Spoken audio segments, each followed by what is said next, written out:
floor.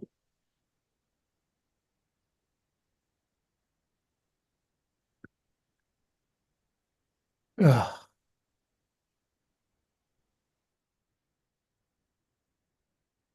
Paula is just joining, so we'll let her go last. We're live now. Okay.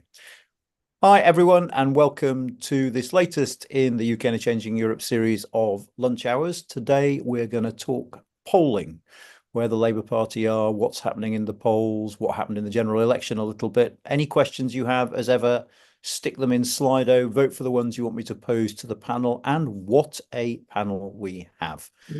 Of our hardy perennials joining us today, Paula Surridge from the University of Birmingham, Deputy Director of UK and a Changing Europe, Rob Ford, University of Manchester, Deputy Director of UK and a Changing Europe, John Curtice, who you may have heard of before, from University of Strathclyde, Senior Fellow UK and a Changing Europe, and our very own Sophie Stowers, who is sitting in a pretty horrible room somewhere else in Kings by the look of it.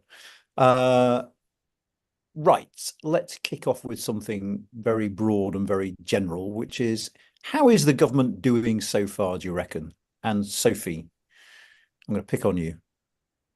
I am in a very horrible and cold room in Kings. We've certainly not had a long honeymoon. You started to see the Conservatives have a lead over Labour in some vote intention polls over the last few weeks of kind of a handful, 1 or 2 points. There was some Ipsos polling last week that said that over half of voters are disappointed in the government's performance so far. And on the back of that Starmer speech on his missions and his milestones a few days ago, I think around 1 in 5 voters said that they thought the government was doing well in trying to achieve those milestones so far. So none of that is necessarily great news if you're working in number 10 at the minute. But at the risk of being accused of Anand of pandering to the government, but I like to think of it of just trying to be a bit more optimistic about things. Having your lead slip as soon as you enter government, or relatively soon I should say after you enter government, I don't think is that unusual. There was some polling in September 2010 that showed that Labour were ahead of the Conservatives after that election in May, and obviously they never won another election for 14 years. So I think this isn't set in stone now that Labour are going to lose the next election necessarily. And there is some polling that shows that on the issue of the economy, which is still the most important issue for many voters, Labour are ahead in terms of public confidence over the Conservatives. In that same Ipsos polling that I've just mentioned, Starmer is ahead of Kemi Badenoch on the question of who would make the best Prime Minister by quite a few points. And so I think if we're living in an era of politics now where when voters approach elections, they're basically assessing what is the least worst option for them, then having kind of a comparative lead over the opposition is not necessarily a bad thing. So if you're looking at silver linings, that's kind of what I will focus on right now. That was extremely balanced. Thank you. John, what do you reckon? Well, I think where I would disagree slightly with Sophie is to assume that the only problem the Labour Party has to worry about is the Conservatives. The kind of two crucial things we just constantly have to remember about July's election. The first is that only 58% of people voted for either Conservative or Labour. That for the first time ever in a British election, 5 political parties were able to put up candidates virtually everywhere, and that therefore means in Scotland and Wales it was 6. So we now have a heavily fractured electorate, which has plenty of other places to go other than the principal opposition party, if indeed they're unhappy with the current government. The second thing we have to remember is that this was a government that was elected with the lowest share of the vote, as compared with any previous majority government, just 35%. So there are not that many people who are invested in this government in the sense of, well, I voted for it, therefore I'm inclined to the view that maybe it's doing a reasonably good job. Indeed, once you bear in mind the turnout, only around 1 in 5 voters in Britain actually voted for this government. So it's got very little in the way behind it of people with some kind of partisan investment. And then more broadly, one would say, well, at the end of the day, why did Labour win the election? Was it because of enthusiasm for the prospect of a Labour government? Or was it because it was one of many ways, and many ways were indeed used, of expressing discontent with the incumbent government? I would incline to the view that the principal reason why Labour are where they are is because of mistakes made by the Conservatives. rather than because of anything Labour themselves said. Against that backdrop, a situation in which certainly one or two decisions have seemed unnecessarily politically challenging, of which the 300 quid off the pensioners is the most obvious one.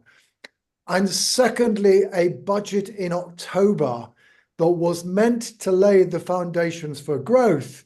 But when you read the OBR report, the message that comes back is growth. What growth? And meanwhile, of course, perhaps unsurprisingly, the health service is no better now than it was 6 months ago. You can see how the public can fairly rapidly get disillusioned. Going to Labour, no. At the moment, it's going to Reform with about 21% on average at the moment in the opinion polls, up 6. And yeah, sure, the Conservatives are not trusted on the economy, neither are Labour. Actually, just before starting this webinar, I went back to YouGov's data. Who is ahead in terms of who can best run the economy? It's don't know and none. We are talking about a public that, frankly, at the moment, have very little confidence in any of the established parties. And surprise, surprise, a party whose leader at least is very good at expressing discontent, if we might debate about whether or not they've got solutions to that discontent, is at the moment seemingly the party that's able to challenge, pick up votes now, not just from the Conservatives, but is also now beginning to pick up votes from Labour as well. Thank you very much, Rob.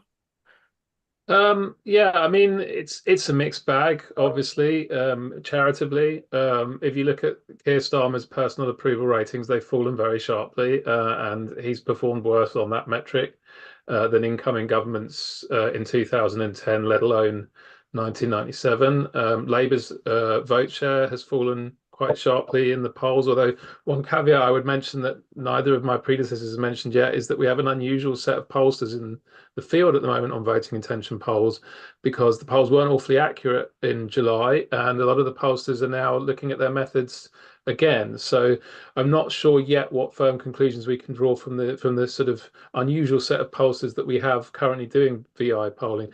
But one other thing I wanted to do was try and sort of look for a good historical precedent for the current government. So the current government came in, as John mentioned, on the back of an exhausted and divided outgoing government, with more enthusiasm for kicking out the outgoing government than there is for bringing in the incoming government, and an awful lot of uncertainty about what the incoming government is about and what it will do. Now, in some respects, that's a little bit like 2010, and in some respects, it's also a little bit like 1979, which also featured a government that had to inflict a lot of economic pain early on.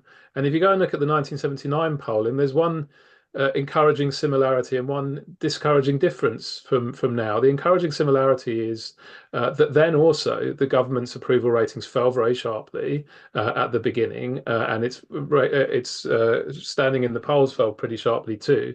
The discouraging difference is that ratings of Mrs. Thatcher as a new Prime Minister did not fall as fast as ratings of Keir Starmer have fallen as Prime Minister. However, what's the other lesson from 1979? Well, you've got 4 years. And if you're facing a divided opposition, that's plenty of time to recover some ground, which the Thatcher government did around 1982, 1983. And your opposition's only going to overhaul you if it can find a way of putting together an effective coalition that can win under first past the post. And that's the problem we have with the Conservative Reform split. Just as Labour and the SDP were divided in a way that proved very opportune for the Conservatives, at the moment you have the Conservatives and Reform being divided in a way that's very opportune for Labour. Thank you very much, Paula. Thank you. So I just want my co-panelists have covered pretty much everything I was going to say. But just to add one thing, I mean, I think all three mentioned Starmer's personal ratings falling. And that is true if you use the election as the starting point. But if you go back to May 2021, the time we were led to believe he was thinking of resigning over the Hartlepool by-election, his personal ratings are about at the same level as they were then. And they didn't change very much from that point in May 2021 right through until the last week before polling. Then they had a huge bump just after polling and they've fallen back down again. So it's more about where you choose your starting point in terms of Starmer's personal ratings than whether or not he's had this massive decline. And I think that's something just to put a bit of context on it. I'd also really echo Rob's point.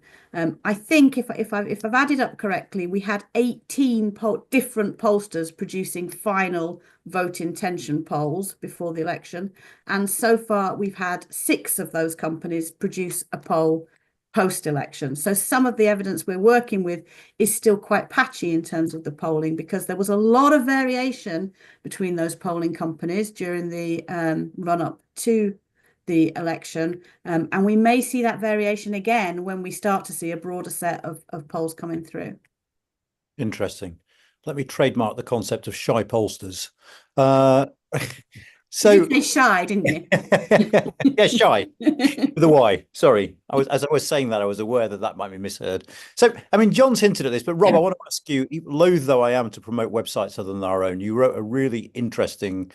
You've written several really interesting pieces since the election, but one that particularly took my attention was one in which you referred to the election victory as a Jenga tower, which struck me not only as a fantastic analogy, but a really interesting sort of way of looking at what happened. Could you just expound on that a little bit? Because that is one of that's the starting point, isn't it? We have an election where you get a huge majority in terms of seats, but all might not be as rosy as that number of seats implies.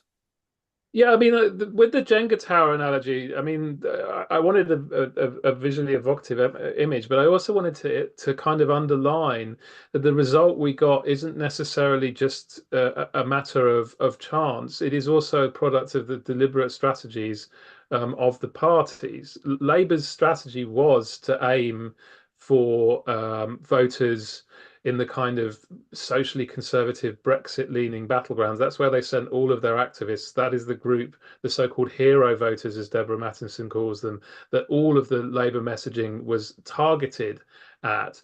And it was a very deliberate choice. Just as in Jenga, you take blocks out of the base to make the tower taller, it was a very deliberate choice to put at risk votes in the kind of urban progressive heartlands by basically not really targeting anything at them and not really seeking to mobilize them in the election. I mean, activists were literally being bussed out from those seats.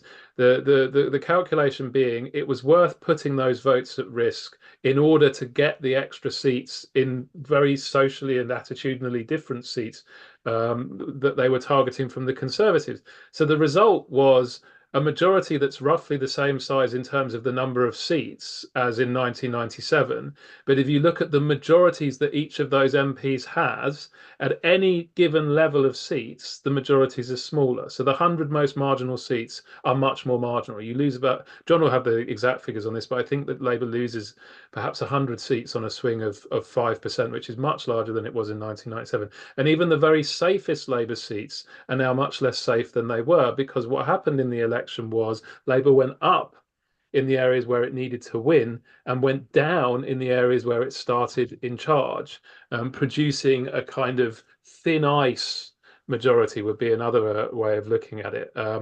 And that's a problem if you go down in the polling, because you've got less of a cushion.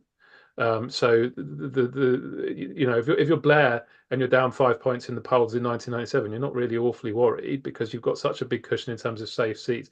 But B, this then impacts on the behaviour of MPs in the Commons potentially, because there are fewer MPs that you can turn around to and say, well, you need to take the hit for this because your seat is safe anyway. You don't need to rebel here. There are a lot more MPs who potentially will get a lot more antsy a lot more quickly, precisely because all of them know there isn't a big cushion locally for them. Yeah, that party management issue, I think, we might not get onto it, but I think it's really, really interesting. It strikes me there are a lot of Labour MPs who are wondering whether they're only in Westminster for 5 years at the moment, and that might shape their behaviour going forward. Does anyone add anything on Jenga Tower? I'll let Rob monopolise it because it's his image, but you don't have to if you don't want to. No, I mean, I think the only thing I would add is I think there's a little bit of a risk of saying, this was a brilliant strategy by Labour. Now, in part, it was, point one is Labour in the end did lose ground quite markedly in some of the urban progressive seats, and indeed ended up losing a handful of them, not least because of the Muslim issue. It lost ground in Wales. That wasn't deliberate. That was the result, almost undoubtedly, of reaction to the record of the devolved government, in the same way as the SNP were having trouble in Edinburgh the Conservatives in London. And it's also, in the end, the product of the fact that, there wasn't any formal pact between Labour and Liberal Democrats, but basically the Liberal Democrats did not fight seats seriously that Labour were challenging in. And equally, the Liberal Democrats, equally Labour didn't fight seriously the seats that Labour were in. And then also what we must bear in mind in this is, at the end of the day, the foundation upon which Labour's ability to convert votes into seats ultimately rests is the fact that one in four 2019 Conservative voters switched to Reform. And a lot of the seats that Labour won, it's not really because Labour's vote went up dramatically, it's because of the spectacular fall in Conservative support. So to that extent, at least, it's Mr. McSweeney, aided by Sir Ed Davey and by Nigel Farage, and also taking a hit both in Wales and amongst the Muslim community. And I think when you look at it that way, it was as much the product of accident as it was of design. I suppose the logic of that is he was aided most of all by Boris Johnson and Liz Truss. Yeah, oh yeah. I mean, at the end of the day, I take the view that the only two things you need to know about the last Parliament is Partygate and the Liz Truss fiscal event, and that those are the defining events of the 2019 to 2024 Parliament. I mean, I would agree with all of that. The only two things I would say in response are, firstly, I think Labour probably overestimated the degree to which it could hold on to some of these votes in these seats that were safer. I don't think they were anticipating losses on the scale that they experienced, not only in Muslim seats, but in other sort of progressive seats against the Greens, for example. I think there was a degree of overconfidence, even casualness with regards to that vote, almost taking it for granted. And if there's one lesson from the last 10 years, is that if you signal to any group of voters that you're taking them for granted, they'll react pretty strongly against that. And that's what Labour experienced but did not anticipate.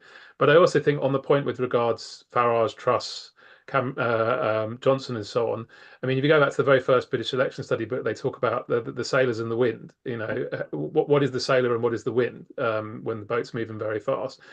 There is skill in sailing into the prevailing winds, and Labour could see what the prevailing wind was in terms of the Conservative vote collapsing and fragmented, and they made decisions to sail into that. So there was some skill, as well as John rightly says, an awful lot of good fortune as well. Though, is it worth pondering the fact that one of the ways they sailed was by they trimmed their sails, didn't they? They were as unadventurous as possible, and that might have been a very good strategy for winning. It was a far less good basis for governing. Yeah, that is the problem now, because at the end of the day, because of the reluctance of the Labour Party to say very much to anybody, and partly also because of the limited political skills of the Prime Minister, there is no story about what this government is about. They didn't set a clear idea of what a Labour government was about beforehand.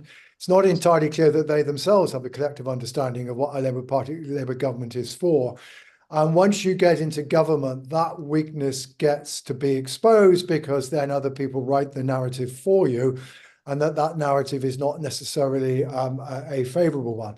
But, again, we saw the attempt again last week by Keir Starmer to lay out milestones, but he's still very much of the belief that if we deliver, the people will come to us, which just misses the crucial politics, which is, no, in government, you don't just have to deliver, you have to also persuade people that you have delivered, and one does not necessarily lead to the other.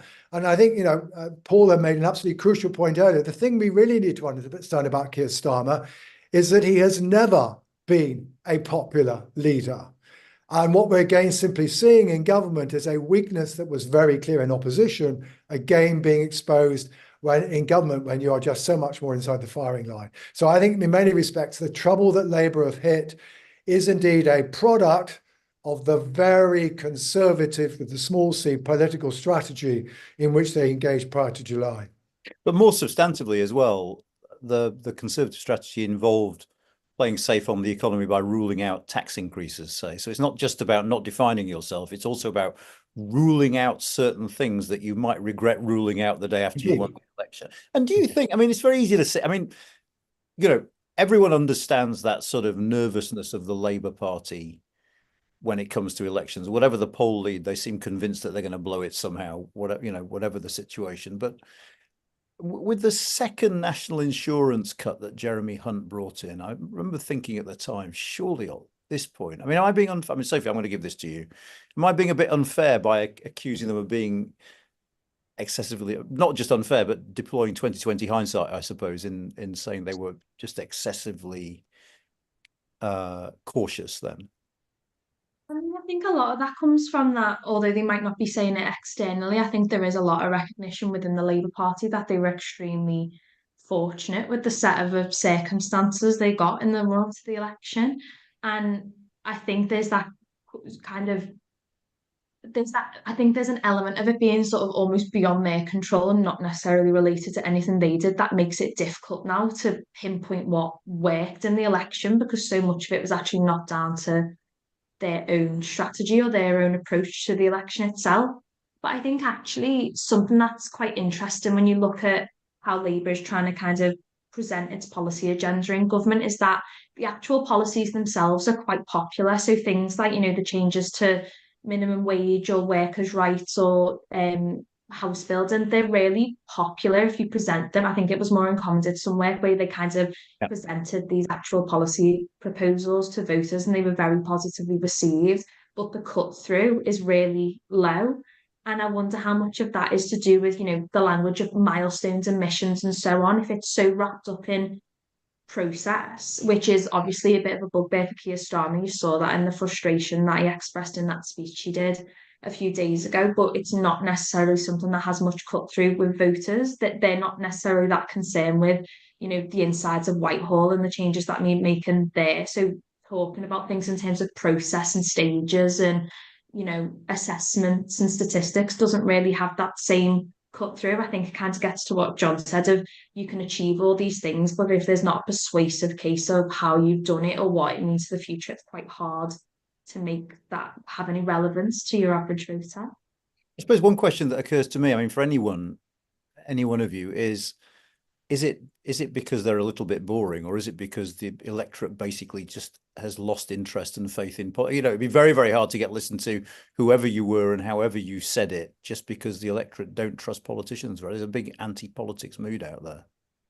I mean, at the risk of sounding like the defence barrister for the Labour Party, two points I would make with regards to this tax point and this delivery point that I think are very, very central to how Labour are thinking about this now and how they were thinking about it in the run up to the election is, first of all, we've seen a number of different accounts on the short campaign, all of which agree on one central point, which is the only point in the whole campaign where Labour were worried, like the Labour HQ were worried, were in the days after the first debate because of Sunak's claims about tax. And it hit a nerve with Labour internally about this being their perennial vulnerability going back all the way to the 1950s. Over and over again, this is the attack that the Conservatives use. And it wasn't just their internal paranoia, their data was saying this resonated with voters.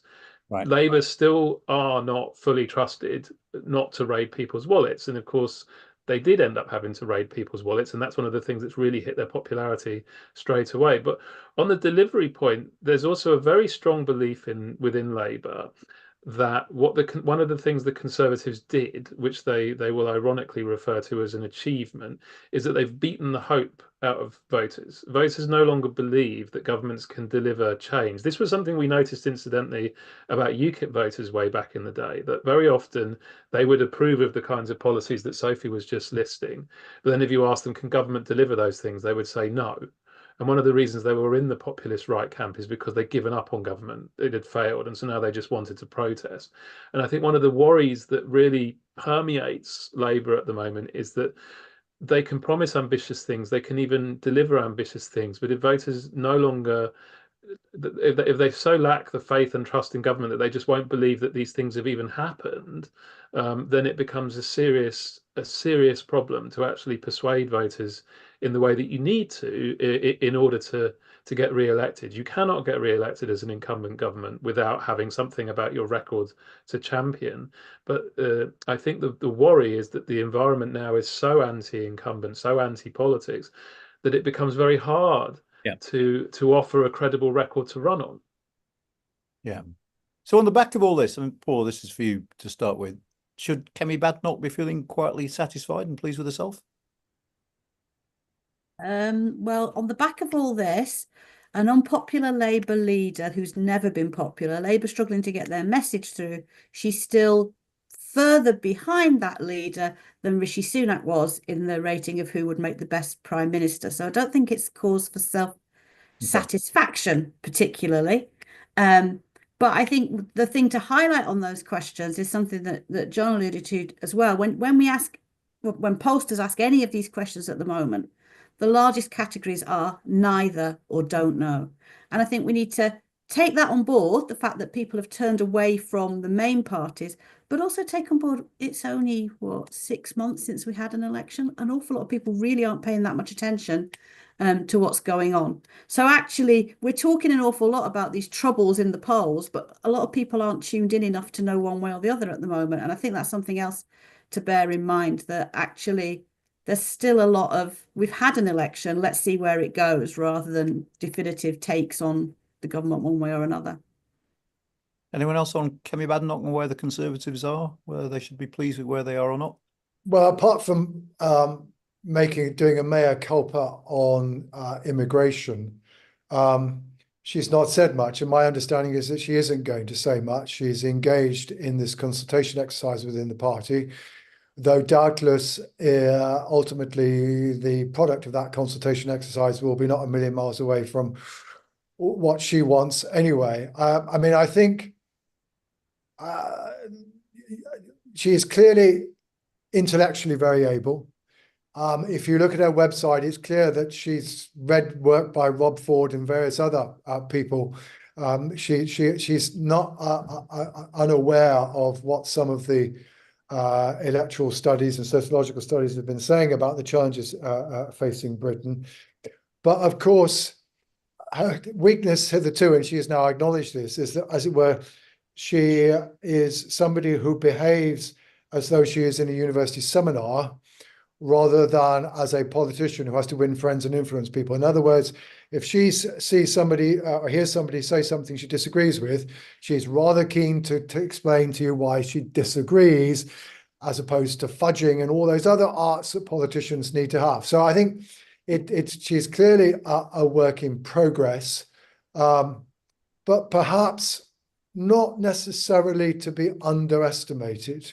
It's a question of whether or not she can recover her weaknesses, and whether she does, at the point she starts to do so, begin to develop a move for a party. That said, my concern would be is that at the end, I mean, there are two explanations out there of why the Conservatives' loss is one is we've already mentioned, which is essentially it's Johnson and Truss. The other, it's because we weren't true to ourselves. We had let in too many migrants and we increased the size of the state too much. Badenoch does seem to lean towards that latter explanation. And in my view, that is a misdiagnosis. And that at the end of the day, the Conservative Party, if it's going to recover, is going to have to try to persuade people is that it's learned the lessons of the mistakes that were made in the last Parliament. And unless and until it restores its reputation for competence, whatever strategy Badenoch goes for ideologically is probably not going to be that successful.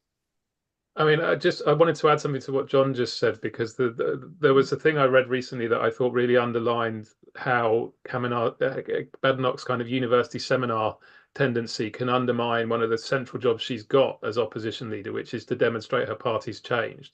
That's what Starmer's team were obsessed with. We have changed. We are not Corbyn. We are different to Corbyn. I think this week in PMQs, Keir Starmer raised the issue of the previous Tory PMs getting convictions. And she then put out a video and a series of tweets, basically rather pedantically making the point that what Boris Johnson received was not a conviction. Now, it seems to me like this is letting your desire to argue a narrow point get in the way of the much bigger political point. If you are Labour, you are absolutely delighted that voters are getting reminded that the Conservative Party previously had a Prime Minister who violated COVID rules. It would be like Keir Starmer arguing the toss about what happened with Salisbury on a legal basis. It would just remind voters of everything they didn't like about Corbyn. It wouldn't matter whether the argument was right or wrong. So Badenoch needs to recognise that her political job, which is to demonstrate that the party has changed, is much more important than the rights and wrongs of any particular narrow argument about what her predecessors did. Any narrow argument about what her predecessors did will just remind voters about those predecessors in a way that's not going to help her. So just before we come on to issues, I want to talk a little bit about some of the other parties, and let's start with have the Lib Dems peaked? Is their game basically now to try desperately to cling on to as much of what they've got as possible, because there's nowhere really for them to go? I mean, their vote was so eye-wateringly efficient in the last election. The problem that the Democrats have is that basically Ed Davey has very successfully led them up a cul-de-sac. It's a cul-de-sac where they now occupy virtually all the houses. But the trouble is where do they go from here? I mean, basically, you know, before the election, there were just over 80 constituencies where Conservative and Liberal Democrats shared first and second place. It's just that the Conservatives held most of them. There are still only just over 80 constituencies where Conservative and Liberal Democrats share first and second place. It's just that the Liberal Democrats have now got about 3/4 of them. The problem that, in contrast, there are only 6 constituencies now where they start off second to Labour. So having very successfully focused on the blue wall and got an awful lot out of it, the question now is, where do the Liberal Democrats go from here? Because the moment there is any kind of Tory revival, you are right, they are at risk of losing seats. And the question is, they've now got to work out how to position themselves to try to profit from the difficulties of a Labour government. And it is not them at the moment is doing so. They're actually making less progress than even the Greens, let alone Reform. And that means, I think, Ed Davey now are needing to think fundamentally, and basically they do need to go back now to the job of, look, you've managed to get 72 seats on 12% of the vote, but at some point you've got to go back to aiming for 20% of the vote, because unless you do that, and particularly you start to recover your vote in areas where Labour are relatively strong, you are going to find the next election very difficult indeed. So what could and should the Lib Dems do? I mean, it's not clear to me what an effective strategy would be for them. I don't know. Sophie. Well, I mean, part of what they're doing is saying that we should be spending more on health than even the Labour Party is willing to spend. They are willing to talk about more taxation, albeit more taxation on things like companies. But the point is they need to develop a critique of what Labour is about, and that Davey up to July was basically saying, look, if indeed by some miracle there isn't a Labour overall majority, we will basically prop that government up. He has to move away from that position. He now has to move back towards equidistance, and he has to be willing to critique this government as much as it was willing to critique the last government. And that, you know, it has to decide whether it's going to try to critique from the right or from the left. I suspect, given that Reform will occupy the critique from the right, that he's probably going to be wise to compete with the Greens to try and attack Labour from the left. Okay. Anyone else want to come in on the Paula?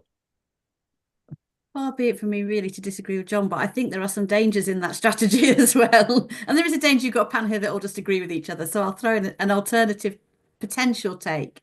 And that is that a lot of those seats were won for the Lib Dems by tactical voting of Labour supporters. Yes. And if you go in heavily against Labour from the left, or even from the centre, those voters may turn away from you again. And that might make the job of retaining those seats that bit harder. So I think actually the Lib Dems have got a really difficult strategic job to do and a really difficult path to find in order to maintain that position. It will be easier the longer it takes the Conservatives to recover, of course, because they may then be able to keep building victories in local elections and so on, and keep a certain sense of momentum going that might hold on to more of those seats. But I do think there are some dangers in going in too hard on Starmer and holding on to those. Yeah, the difficulty is, Paula, you know, the motivation for voters to vote tactically comes primarily from their distaste for the incumbent Conservative government. That distaste will be 5 years previous, potentially, by the time of the next election. In other words, the motivation for Labour voters to vote tactically won't necessarily be as strong next time anyway.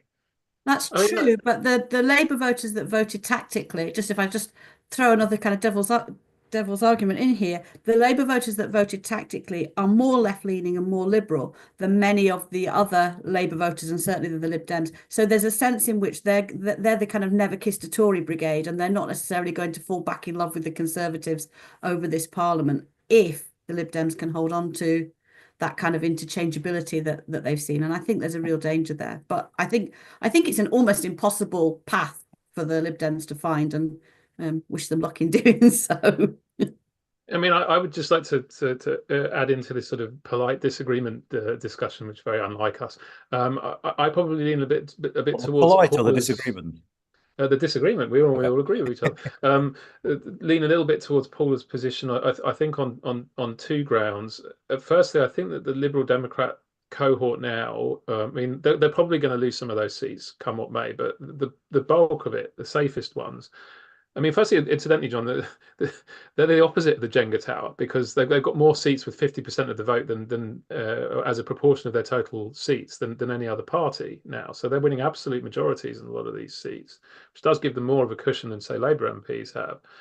But secondly, this is a more geographically and sociologically distinct cohort of seats than was traditionally the case for the Lib Dems. Very many of them are graduate-heavy seats in the home counties commuter belt surrounding London. These are middle-class professional homeowners with socially liberal views. Is the bedrock of their vote.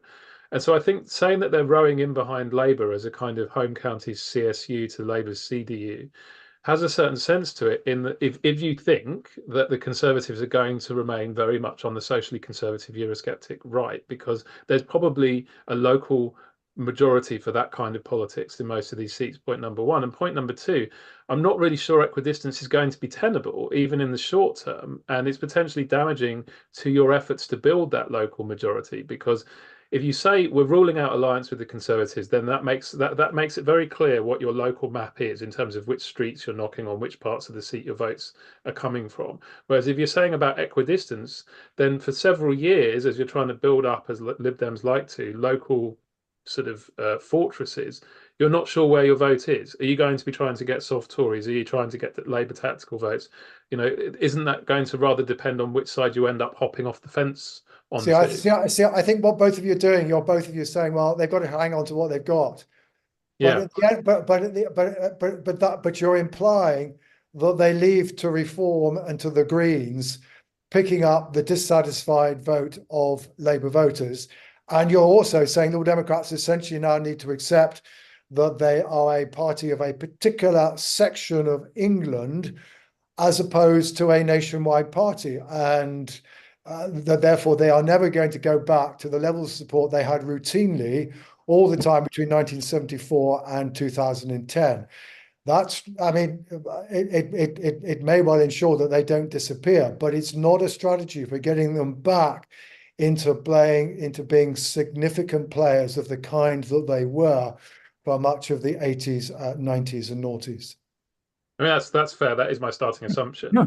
But it's my starting assumption because I assume that the Lib Dems on 12% with 60 MPs in a hung parliament is more used to them than the Lib Dems on 20% with 40 MPs, and they probably would make that trade. All right, we're leaving. Sure. If the hung parliament arrives, yes, but that's the problem. I desperately want to talk about a Lib Dem pyramid next to the Labour Jenga tower now, Rob, just to sort of keep these analogies going. But let's talk briefly about reform. Sophie, I mean, it seems to me that Labour are very concerned about reform already. I suppose two questions come from that. I'll start with you and go to the others. Should they be first? And what could and should they be doing about it second? No pressure. I think, I mean, the party that's had the most movement in the polls since July has been Reform. So I can understand why Labour would be concerned, especially as some of their 2024 electorate look as if they've veered towards them since. I think, I mean, there's a few things in there in terms of, can you out Farage, I think is one question. And what much does Labour have to gain by veering to the right on something like immigration? Will it win them over any voters that, they haven't won over in this election already? I would argue that a large chunk of voters whose main priority is immigration went over to Reform this time, and I don't think Labour is particularly like them to win them back regardless. And actually, do you just make a rod for your own back, a la Rishi Sunak and the stop the votes argument of you basically create a bar that you've got to meet and consistently give Reform a platform to criticise you for not meeting that target. So there's that question. I think actually a lot of whether Labour should be worried actually comes down to kind of like strategic choices that Reform makes. Reform came second to, I think, 89 to Labour in 89 constituencies, I think, in July. And I think, you know, by quite a large gap quite often. So I think really to successfully challenge Labour in those seats, Reform's got to really kind of broaden its appeal. And I don't know, you know, first of all, broaden it beyond migration. I don't know if that poses a bit of an issue for Reform because their voter base is quite varied in its views on issues like, you know, economic issues, tax redistribution, things like that. Does that pose an internal issue for Reform if they have to talk about an issue that's not immigration and broaden that appeal? And also because Nigel Farage is quite a divisive figure, and I think if you're going to present yourself as kind of a catch-all opposition, you know, dissatisfied with government performance so far party in a lot of those Labour seats, I don't know if he's necessarily the figure that will attract voters to that kind of cause. So I think it kind of depends on the approach that Reform takes and whether it can actually truly broaden its appeal to be a kind of actual challenger to Labour in seats like that. Okay, I want to deal with that in a minute about where Reform goes. Was anyone else slightly surprised by how Keir Starmer reacted to the immigration statistics last week on Thursday? Because I mean, that struck me as a way of trying to almost out-reform reform with his rhetoric about open borders. So that took me back a little bit. I personally don't think it was aimed at Reform. I think it was aimed at the Conservatives, Right. and I do think it signals something that is an important complication in terms of Labour's challenge with Reform. So I think this is part of the general very aggressive approach of Starmer's strategists and Starmer's team, which is that they want to neutralise every possible source of Conservative strength. So once you have a Conservative leader saying we got it wrong on immigration, they want voters to endlessly hear that the Conservatives got it wrong on immigration and can't be trusted on immigration, even though this is one of Labour's traditionally weakest issues, because they think the route to winning is not through burnishing your traditional strengths, because people already know those, but by convincing voters that your opponents don't have the strengths that they think they have. So you attack the Conservatives on the economy, you attack the Conservatives on crime, you attack the Conservatives on the immigration. It's a very, very aggressive worldview that they take. But I think it is related to one aspect of the Reform story, which is when you think about those 89 Labour seats with Reform in second, an awful lot of those seats have a substantial third place Conservative vote. And actually, when you look at what the Reform voters look like in the current opinion polling, they are miles and miles away from Labour on everything. So the idea that you're going to get very much direct Reform to Labour switching, I don't think it's very likely. I mean, you'll get some because some voters will just be so het up and fed up and, you know, two fingers up to the system, which won't necessarily show up in attitudes about leaders and policies, that they go over to Reform as a way of expressing that. But in many of those seats, the decisive factor is going to be, will Tory voters be willing to strategically vote or tactically vote for Reform in the way that third place Labour voters tactically vote for Lib Dems? That could be the thing that lifts. I mean, that is in essence how Boris Johnson won a lot of these seats in 2019. There was actually a big Farage inclined vote that went into the Conservative column. Now you've got the opposite strategic equation. Will third place Tories say, I'm quite willing to put Farage inclined MPs in the Reform column into Parliament in my seat as a way of evicting Labour? And I think part of Labour's messaging in this kind of area is also aimed at ensuring those voters who often have serious reservations about Reform don't regard Labour as so awful that they're willing to vote for Reform to get rid of them. Anyone else on? Yeah, sure. I mean, the 3 points to make about this. The first is that the challenge now facing Reform is to turn themselves from a limited company into a political party that is got a local organisation across Great Britain. One of the big failures, in my view, of the Eurosceptic right in the last decade has been the failure to achieve that kind of organisational stability. It's that kind of organisational stability that helped to ensure that the Liberal Democrats survived the disaster of the coalition electorally, because at least there was still one man, one woman and a dog willing to find some Liberal candidates to stand locally. That's why it's not even so much how well they do, but how many candidates Reform managed to put up in next year's local elections, which from their good fortune, they're not a big set, is important. The Conservatives will be defending a high baseline in the local elections, which again could also help them out. But I think we have to watch to see, do Reform actually become a political party? Because in those circumstances, we will then not just have 5 political parties that are able to put up candidates everywhere, but we will actually have 5 political parties that have a presence everywhere. And that will be unprecedented in a party. So that's point one. Point two, I mean, you know, the threat to Conservative and Labour. Well, the first thing to say is that it's still the case, if you take the most recent polls, the Tories are losing votes to Reform at twice the rate that Labour are doing. You can't just read out what's going off the large numbers, but there's equally some movement in the opposite direction. It's still easier for voters to move between Conservative and Reform than it is between Labour and Reform. Labour's problem is their votes going everywhere. I mean, literally, if you take the most recent poll of all the 7 polling companies that are polling, the proportion of Labour voters from July switching to each of Conservative, Liberal Democrat, Reform and Green is in every case 6% plus or minus 1%. So Labour are just literally being scattered to the 4 winds. It's just that Reform are part of the story. But I certainly think, as the third point I would make, is that if Reform are indeed going to succeed in profiting more from discontent with Labour, they're actually going to have to change tack a bit. I mean, Rob and I may disagree here. I think it's a waste of time for Reform to go on about Brexit.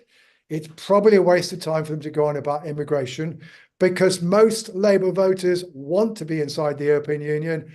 And despite their best endeavours, they are still relatively socially liberal on immigration. What Reform have to be able to do is to articulate the discontent that people have with A, the economy, and B, public services. These are the two crucial issues that drove people away from the Conservatives. These are the 2 crucial issues on which the public are looking for improvement. And Farage's great skill is he can articulate discontent brilliantly.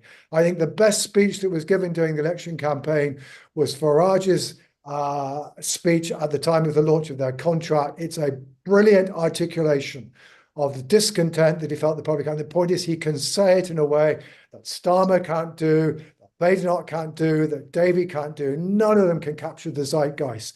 Farage can capture the zeitgeist, but he's going to have to pivot slightly in terms of what he focuses on if he's going to succeed in getting on Labour. And I was interested to read in the Times at the weekend that Farage also seems to agree with that point. All right, we've got about 10, 12 minutes. Can I just add a couple of little things about the impact of Reform, just that haven't been brought up? First of all the talk of Reform since the election is being driven by this limited number of polls that we have. And there are very high numbers of don't knows in those polls.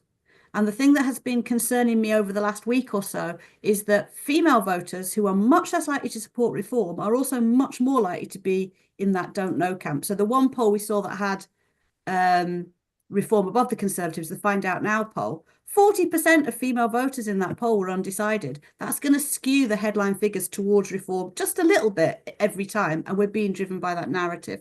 But that will sort itself out over the course of the Parliament as people make their minds up. What I think might also happen, though, is that some of that vote that John's talking about that's scattering all over the place may become focused and return back to Labour if Labour are coming under a significant Reform threat. Because in the same way we talked about the Lib Dems and them really disliking the Conservatives, some parts of that vote really, really dislike Reform as well. So that could be a driving factor for some tactical voting as we move through the Parliament that we're not going to see in polls, probably not even for 2 years, never mind the 6 months we've had so far. I should say on that Sophie's written a really good blog about young women. Is that out yet, Sophie? I can't remember if it's out yet, but it's well worth reading. Yeah, I'll tweet it when it is. All right. Also, I have to apologise because I've just been told that I said that Paula was at the University of Birmingham and I meant Bristol. So apologies for that. Right. There's a few issues I want to get through very, very quickly. So you don't all need to answer everything. But just firstly on what we've just been talking about, Rob referred earlier to hero voters. And it seemed to me that one of the reasons why Labour had the position it did on Brexit was a desire to appeal to these so-called hero voters. Have Labour got this wrong? I mean, in a sense, when reading what John says, saying reform don't need to talk about Europe anymore, Labour voters are quite happy. Are Labour being far too cautious on Brexit in forget the substance, but in electoral terms? Could they be a bit more expansive? I mean, apart from the obvious problems about going back on manifesto promises, just in pure electoral terms, could they be more ambitious? I mean, I'm sure John will have more to say on this because he's written some very acutely argued pieces on this point. I think the 2 points to bear in mind with Labour and Brexit is, firstly, this made sense in a narrow tactical sense in terms of they were very risk averse and they were aiming at seats where voters skewed towards, if not enthusiasm about Brexit, then acceptance of Brexit. But secondly, in a strategic sense, looking more medium to long term, it doesn't make an awful lot of sense as an approach to say absolutely nothing at all about Brexit, because Labour's electorate skews, I think, about 75% pro-EU. Or more. Labour's voters that it's gained on the whole pro-EU. The ones that have come into the Labour coalition have tended to be ones who also change their minds about Brexit and become more pro-EU. The voters who are joining the electorate are more pro-EU, and the voters that Labour has lost, coming back to its sort of Jenga tower and its progressive strongholds, are even more overwhelmingly pro-EU and tend in particular to be the ones who are really annoyed about the Brexit outcomes we have so far.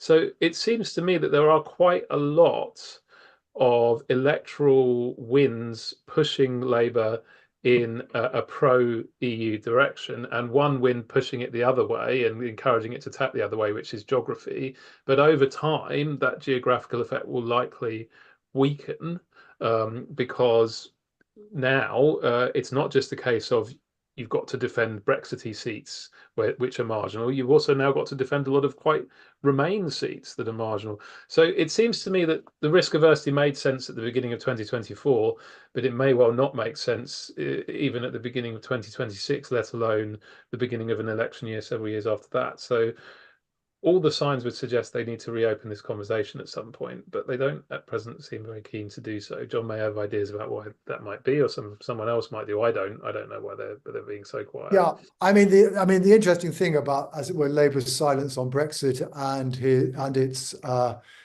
more broadly relatively socially conservative stance is that it doesn't seem to have brought a great deal of benefit. I mean, one of the things the Labour Party was trying to do above all was to reconnect with lost working class voters. There is still no relationship between class and vote so far as Labour and the Conservatives are concerned. If anything, most of the immediate post-election polling suggests Labour made rather more ground amongst middle class voters. So that didn't happen. Its vote is a little bit less pro-EU in 2024 than it was in 2019. But one of the ironies is that it is Labour's vote that changed least as compared with 2019 in terms of the composition that came from Remain-Leave voters. And as Rob quite rightly says, particularly once you look at current preference, this becomes very clear.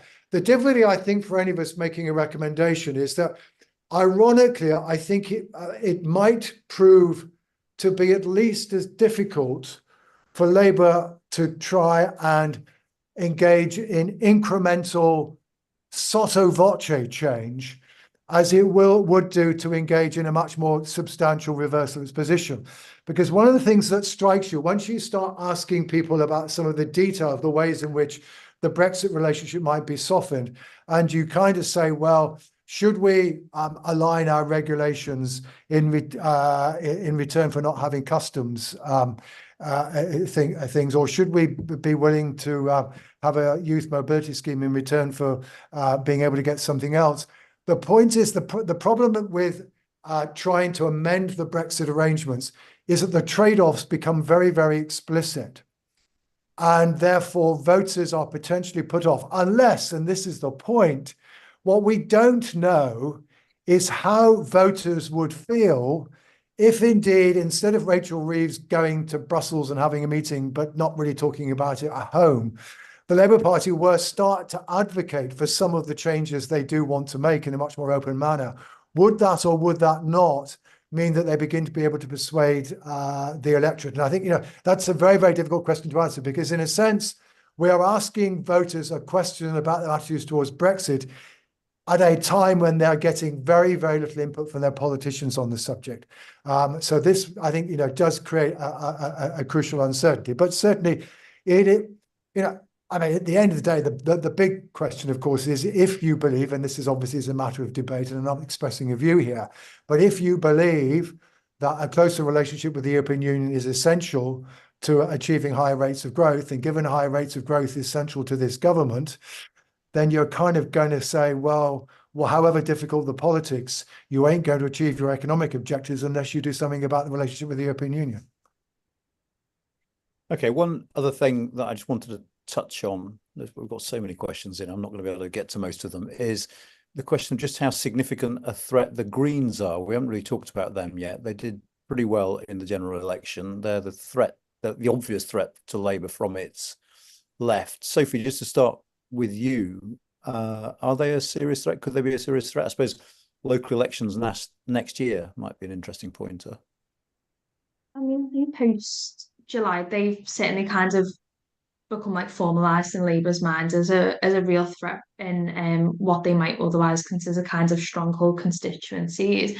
And I think it kind of gets to that point of what John was saying, is there really any point of taking these more kind of conservative positions, particularly on social issues or on Brexit or whatever it is, when it's not necessarily winning you any more votes from the right or from the Conservatives or helping you to maintain the electoral coalition you've put together, but it really is jeopardising your stance in some of those younger left-leaning kind of city constituencies.